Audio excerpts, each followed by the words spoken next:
We are definitely living in difficult times, even dangerous times. But you know, God has a solution for everything, and I sincerely believe that you are the solution for the United States of America. It is. Christianity has never been challenged under no administration like it's being challenged now. Religious liberties are under attack in this country. And there is an agenda to attack even further. We cannot even say Merry Christmas anymore because Christmas has a connotation with Christ and you got to be politically correct. This is crazy. This is the agenda that they have, trying to, and don't we know that Jesus is the reason for the season? Jesus.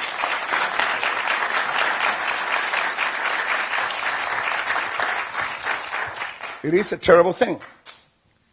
I believe, and I've spoken to you before, that you will become the protector of the church. We are believing that you will be the protector of the church. We are going to get back our country, but we will never get back our country unless we get back God in his proper position. Because in God we trust has become a joke. And we got to raise our voices and say, stop this. God is God. Beautiful. I can't leave without saying that touching immigration, this is a very special and a very delicate thing for me. I came to this country in 1962. I came in a program called Peter Pan. 14,000 kids left Cuba and they left the parents behind. I was placed in an orphanage. It was very hard and very difficult for me, that separation of my parents. Extremely difficult. I was there for 3.5 years. Then I went into the United States Army and I served this country with pride during the Vietnam War. Great.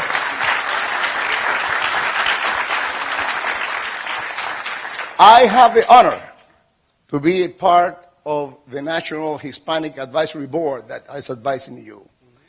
And our projection is simply, we need to do what we need to do.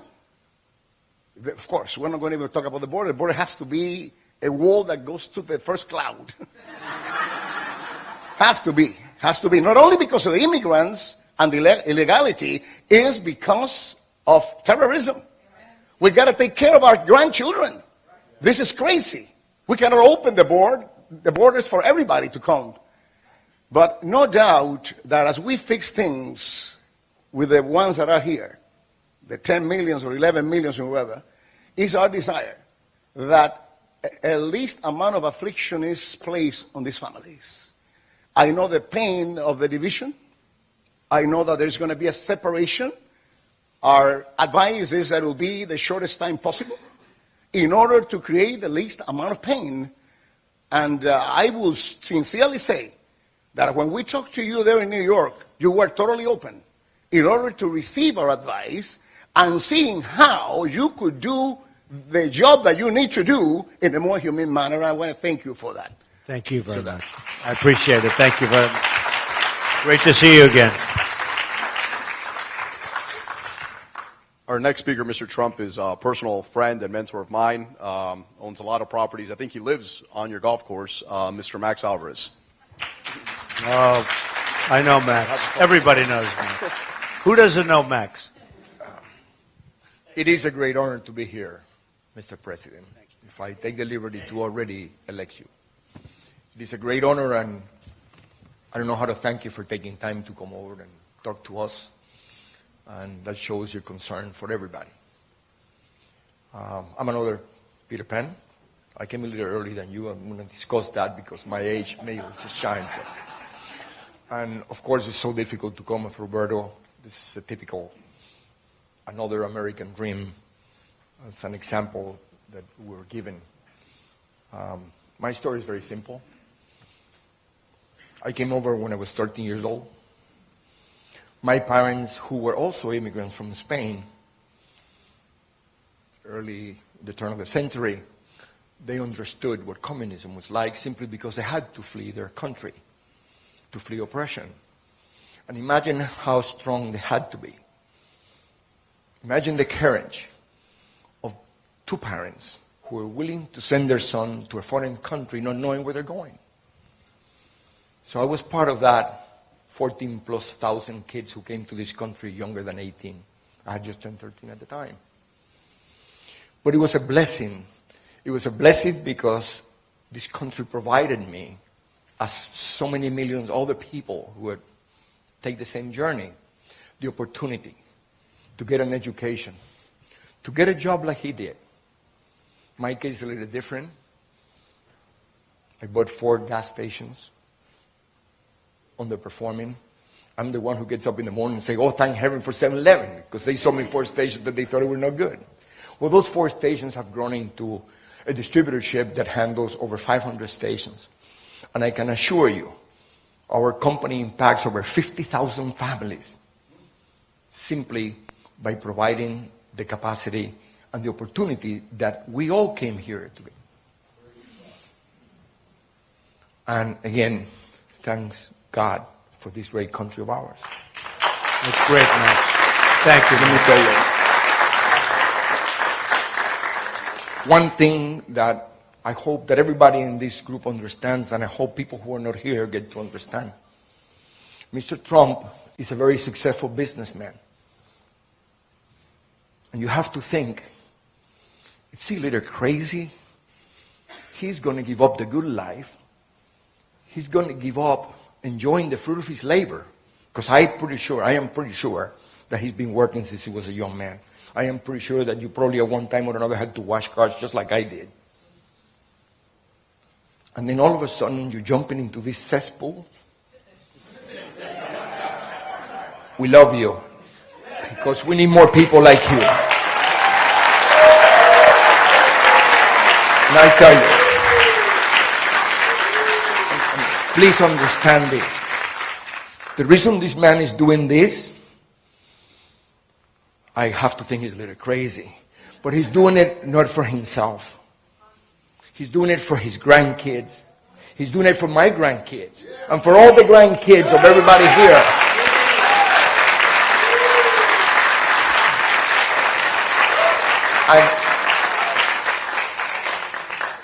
I don't know how to thank you for just jumping into this cesspool where they're going to slander you and they're going to make up stories about you.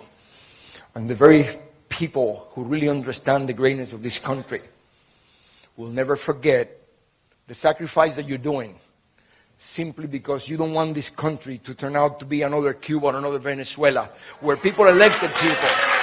Where people were elected. And they were legally elected by criminals, like you say, so that everybody can now jump into the water in a raft and risk their lives just to come into freedom. So thank you very much from the bottom of my heart. We're going to give you all the support we can, and we look forward in November to elect you, and we'll see you in January at the White House. Thank you. Wow.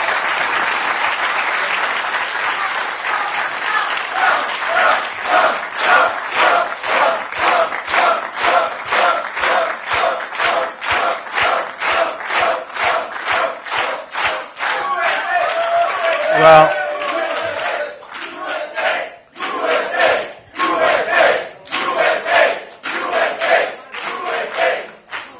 you're really great people, and I have to tell you, Max is not only one of the most successful men in Florida, but he's a great person, and he actually saw what we did. We took over a club that was, great real estate, but it was run down and really in bad shape, and we bought it. We bought it for the right price because it was run down, and we made it into one of the hottest clubs anywhere in the world right now. It's been fantastic, and Max is there. He's a member, and that's where I got to know Max. But Max is a great success story, and what he said is true. Came over here with, I assume, nothing, Max, right? Maybe $1. 13 years old. 13 years old, but came over. And one of the truly great success stories of Florida and the area, and what you just said was beautiful, and I appreciate it. And all three, what a beautiful story. you have youth, you have a little younger than Max, right? A little bit. And you have Max. But he's got the money, right? He's got the money. Now, you, the three of you, I want to thank you very much. And Max, especially since we know each other so well, thank you very much. I appreciate it. Thank you, Max. Our next speaker is Mario Brumnick. Thank you so much, Mr. Trump. It is such an honor for all of us to be here with the 45th President of the United States of America. Thank you. Thank you. And I do thank you on behalf of Miami, on behalf of those that are standing with you for the sacrifices that you and your family truly are making for our nation. We are in a very critical time in the history of our nation. My family came from Cuba, and it sounds like we're seeing the same movie here all over again. We left because Castro said there's going to be change. And once we saw the change, and that the change was communism, we had to leave to America to fulfill the American dream. My family left, started with nothing, and were able to succeed because of the opportunities that were given here. And we see the end result of what this change is doing. We're hearing the same rhetoric of hope and change. We're seeing redistribution of wealth. We're seeing state-run health care. And we're seeing our liberties and religious liberties eroded. And we so appreciate what you stand for because we're concerned. We're concerned that we're losing our freedoms here, freedom of religion, freedom of press, where a lot of the media is standing behind and actually docketing the speeches to make Hillary Clinton look better. Now in America, Obama and Clinton are speaking the same language as Castro. Socialism and communism does not build nations, it destroys nations.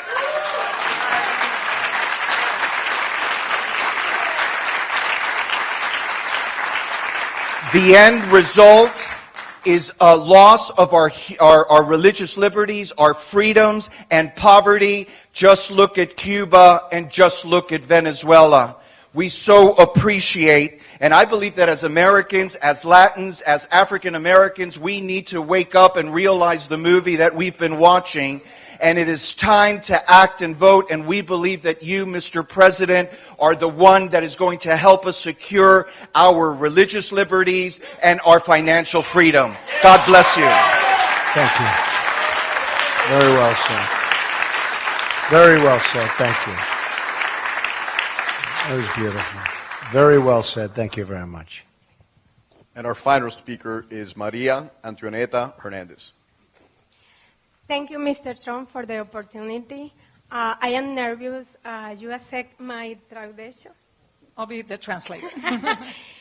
Bueno, buenas, gracias por la oportunidad. Mi nombre es María Antonieta Hernández y la historia mía.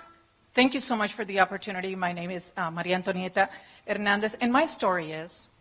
Es la historia de muchos hispanos que llegamos a este país cargados de sueños y en busca de oportunidades. It's a story that many of the Hispanics have, full of dreams and desires in our hearts. Tanto para nosotros como para nuestros hijos. To seek opportunities as much for ourselves as for our children.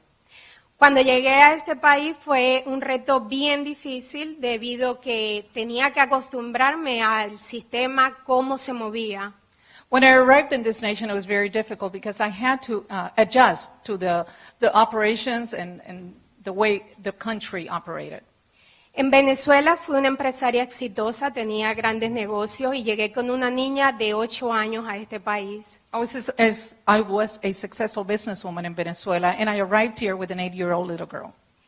Mi historia de éxito es que realmente mi niña ya tiene 22 años, se graduó de una de las mejores universidades de aquí, en FIU, con honores. My success story is that my daughter now is a successful graduate from FIU with one of the top grades as a graduate.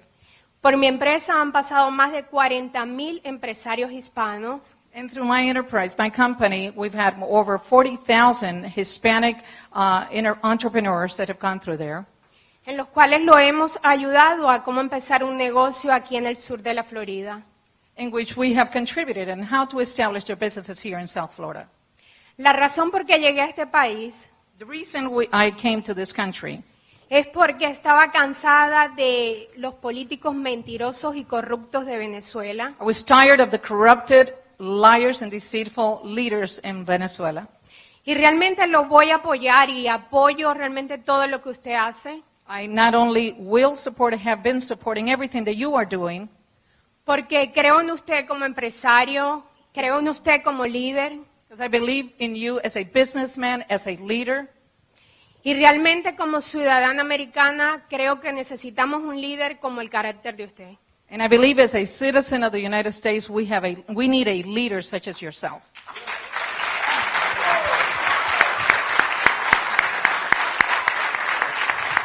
Thank you very much. Very nice. Thank you. Beautiful. Thank you very much. Mr. Trump, as you can see and as you're well aware, Hispanics are looking for freedom. They're not looking for freebies. And one thing you see from a lot of the speakers that we've had today, all they want is that opportunity. An opportunity to raise their family, an opportunity to participate in free elections, an opportunity to have a safe and secure border, an opportunity to start a business, to send their kids to college. Your vision for America, Mr. Trump, does that. Well, it is, and I must tell you, we've had tremendous Hispanic support. Doral, as you know, is located right in the middle of a very largely Venezuela area. We have so many Venezuelans there. Not only are they at the club and friends of mine, but they surround it, and it's amazing, especially when you see the beauty and the all of the good things going on there, and then you look at Venezuela, and I see the problems. I see them on the news every night. I see what's going on, and you people must be devastated to see those from who's from Venezuela or related in this room. Let me see. And Cuba? Cuba. That's very good. That's very good. Well, I mean, I know what you're going through, and it's a hard process, but you're going to get one shot at it. You have to do it right. You can't do it wrong. And Max will tell anybody that wants to listen that, I mean, you have to do it right. You can't do this wrong. And what they're doing now is not right, and it's got to be made better. So I just see it. I have so many friends from Cuba, and they're so unhappy, not at a deal being made, but they want the right deal to be made. They want the right deal to be made. And if it happens where I am fortunate enough to win on November 8th, I hope you're going to everybody get out there. We'll make the right deal. We will make the right deal, believe me, for you and for the people of Cuba. We will make the right deal, believe me. Mr. Trump, we need you now. We need your leadership now more than ever. We really, really appreciate you coming down to Miami-Dade County. We know how busy your schedule is, especially as we approach the end of the campaign season. You have the commitment of every single person in this room. We will do everything possible that you win Dade County. Oh, that's so nice. I mean, having your support means so much. You know, when I started off with the Hispanic community, I knew that I had great relationships, but it wasn't reading that way in the newspaper. And now I've had so many meetings like this, the same thing. And it's been amazing, the support we're getting more and more and more. And, you know, I won Florida in the primaries, and we're doing very well now. We're leading Florida right now by pretty good numbers. We have Mr. Trump. And we're doing that because of the Hispanic community to a large extent, you know, the success we've had. So I just want to thank everybody here, and I will not forget you. And Max, you're my friend. I will not forget you, and we will do things right. Believe me, we will do things right. We have a real small token of our appreciation, Mr. Trump. It has your initials. It's from the Miami-Dade County GOP. It's a traditional Cuban shirt. It's called a guayabera. We hope to use it the next time you come down to Miami.